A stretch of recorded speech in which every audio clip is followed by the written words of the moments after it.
the world is changing, and not quietly.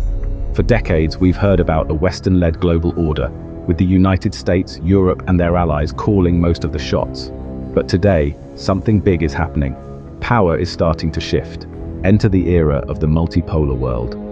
That's just a fancy way of saying influence is now spread out among more players. And it's not just the usual suspects.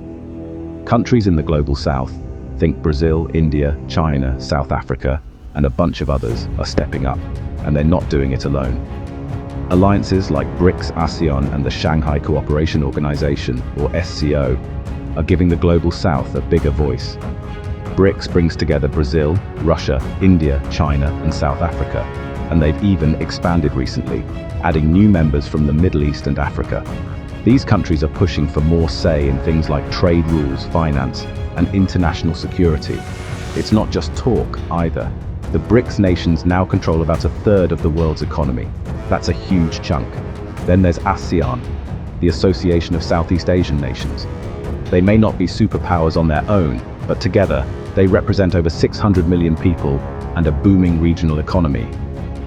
ASEAN is all about building ties and finding ways to work together without picking sides in big power rivalries. And don't forget the SCO, led by China and Russia. It's a security alliance that covers a massive part of Eurasia. The goal? Create new rules for the game, not just follow what's been handed down from the West. So, what does this mean for you and me? Well, a multipolar world means more voices at the table.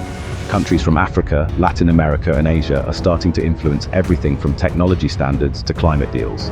It could mean more competition, sure, but also more cooperation, especially on issues that affect everyone, like pandemics and climate change. It's not all smooth sailing. With more players, making decisions gets trickier. There's more negotiation, more disagreement, and sometimes more gridlock. But at the same time, this shift could make global politics more fair, less dominated by just a handful of countries. The bottom line, the world isn't just shifting, it's transforming. The rise of the global south and these new alliances is changing how countries work together, and sometimes how they clash. We're living through a major chapter in history, and it's still being written.